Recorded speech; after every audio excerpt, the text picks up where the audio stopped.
Hello friends, it is Sandy for Kat Scrappiness, and today I have this really fun tropical themed 3D pop-up box card.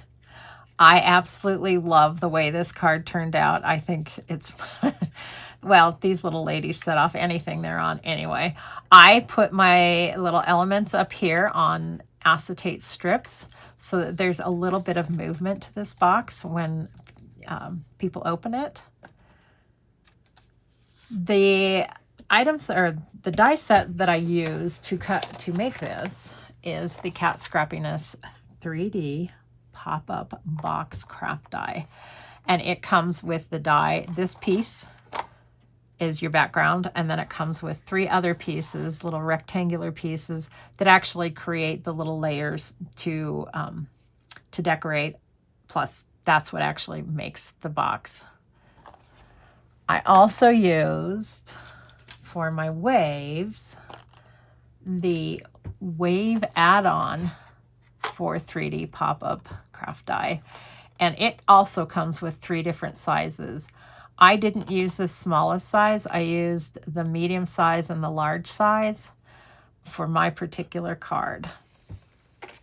The stamp set, which I have just thoroughly enjoyed playing with this stamp set. I've got a number of different videos with different ways I've colored them.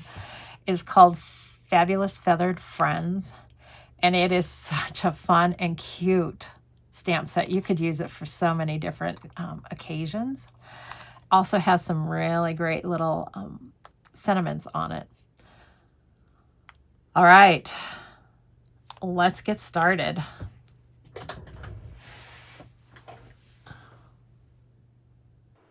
Okay, I have one piece of white cardstock that was 8.5 by 11, and I have cut it in half.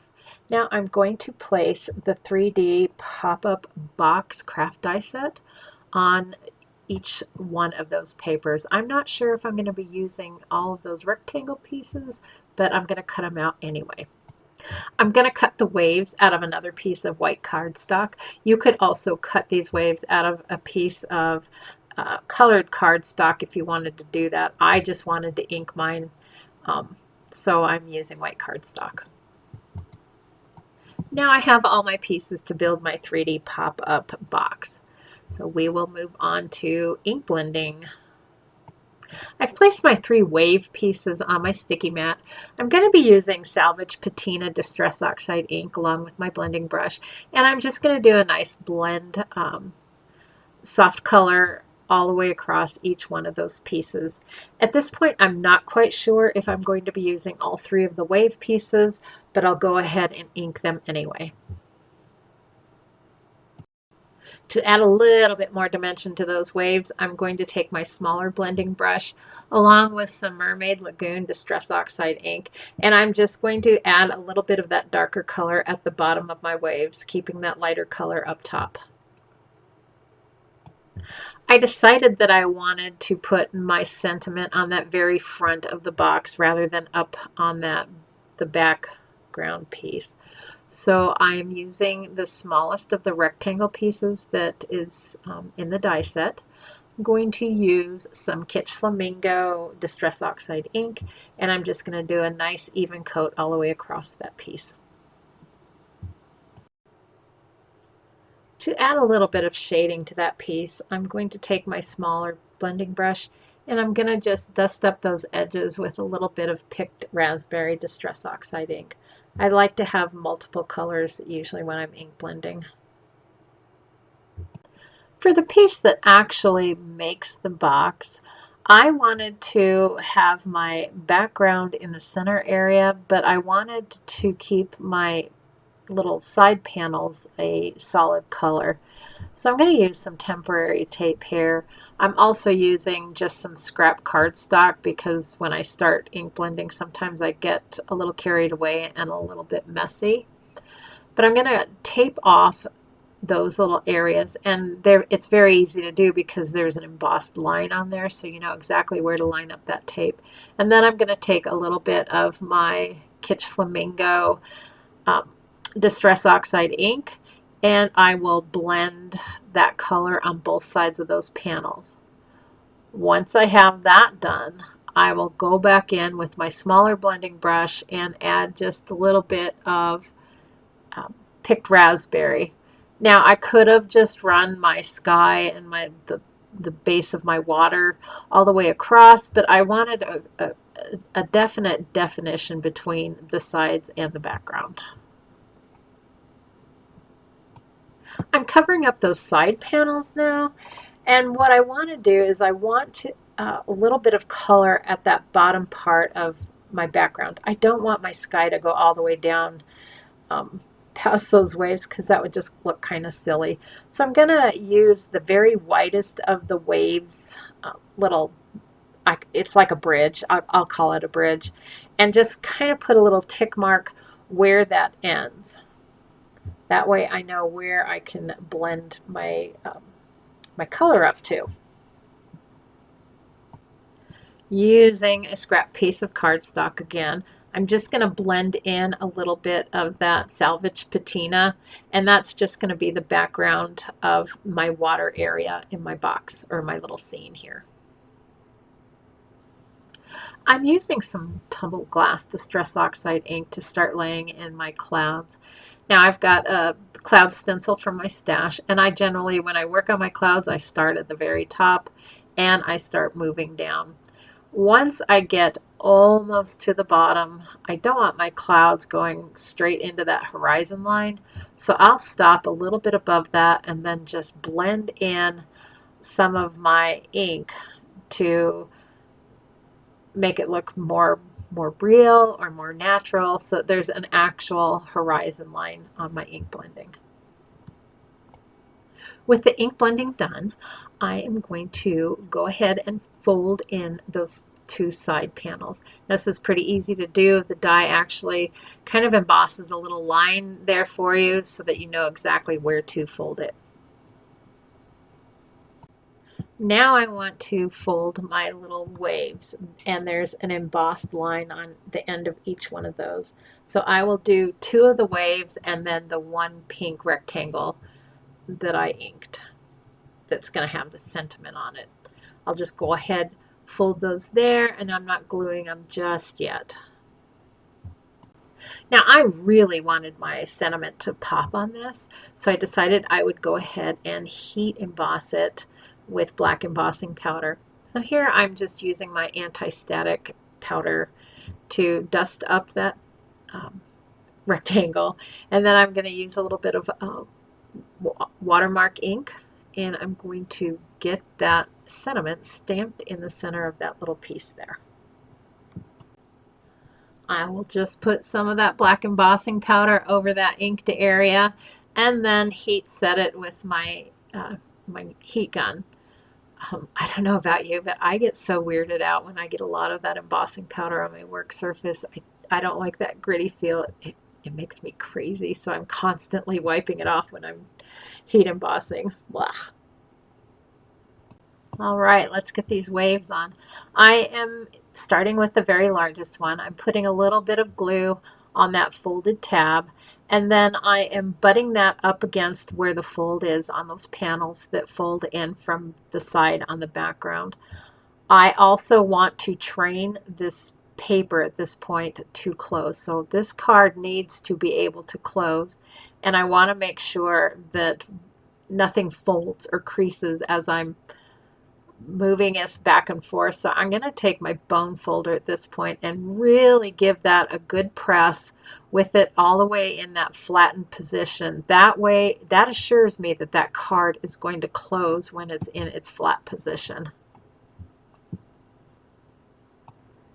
I'm going to do the same exact thing with the medium-sized waves, and when I want to make sure that when I'm gluing these in here that they're not only butted up against the wave behind it, but it is also straight across at the bottom. You don't want one longer than the other because then your box is going to wobble. It all needs to line up. So I'm making sure that that one edge is butted up against the taller waves, and then I'm making sure when I do the other side that it is also butted up against those waves, but at the same time it is completely lined up with the taller waves so that when the box stands up, it's not going to wobble or tilt. I hope that makes sense. To finish up constructing this box, I'm going to now adhere the little pink piece that's got my sentiment on it, doing the exact same thing. However, this little piece does extend just a smidge past that panel, and that's okay because that's just going to give it a little bit extra support when it's open and standing up. Again, I'm making very sure that my bottom edge is lined up with the other two layers of waves because I don't want my card to wobble back and forth or flip forward or fall backwards. It's very important to make sure everything lines up on the very bottom straight across. Off camera, I have colored my fancy ladies here, and I do have a couple of other videos that show me coloring them and the colors that I used. I did a flamingo trio in a hot pink color, and then I did another one kind of in a fuchsia color. So you can refer to those videos if you want to know the colors and how I colored these little ladies. Right now, I'm just putting a little bit of glue on the bottom of their feet, and I am adhering them to that second layer there. So the medium-sized waves, that's where they're going to be standing.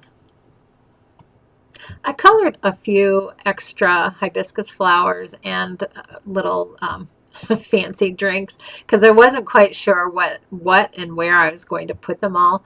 But I'm going to adhere the smallest hibiscus over to the right side of my sentiment on that front band. On the left side of that band, there really wasn't enough room for another hibiscus, so I decided I'd go ahead and use one of my extra fancy drinks. I wanted to have a little bit of movement on this card, so I decided I would actually take very thin strips of acetate, acetate, and glue them to the back of one of the larger hibiscus, one of the smaller ones, and then one of the fancy drinks. And I'm going to be attaching those to the back of that last wave. And while the card, is stationary, it doesn't really move. But if there's any type of wind, it kind of wiggles those pieces, and it just kind of makes that card really fun. So that's why I decided I would use the little acetate strips. It just, it's just one of those little extra things that make some of these cards that we make so much fun. I'm starting in the center. I'll put a little bit of glue at the bottom of that acetate strip, and I will adhere it to that third layer of waves. I'm just kind of playing around with it until I get it in the center. I do want to make sure that that flower is not extending over the top of that background, because then your card's not going to fit in the envelope. Next, I'll do the exact same thing with my smaller little hibiscus flower, and that I'm putting to the left side of my little 3D box here. And I want to make sure that when that box opens and closes, that is not in the way or preventing that box to close. So you just kind of got to be really careful when you're putting those in there. And then I'm just going to add my little drink over to the right hand side of that card, making sure that when the card is in its flat position or folded flat position, that it's not impeding the folding of that card. So I'll add just a wee bit of glue and get that inserted in there. And to finish up this card, I just want to make sure that it will fold flat and that I have trimmed any of the little acetate pieces that might be extending out that would prevent the card from standing straight up. And I just think this card is so fun. And that is my Fabulous Feathered Friends 3D box card. I will link all the products I use down below. Make sure to give me a thumbs up if you like this video. Also, Subscribe to the channel. We have a number of very talented design team members that are always posting great fun projects. Until next time, bye-bye.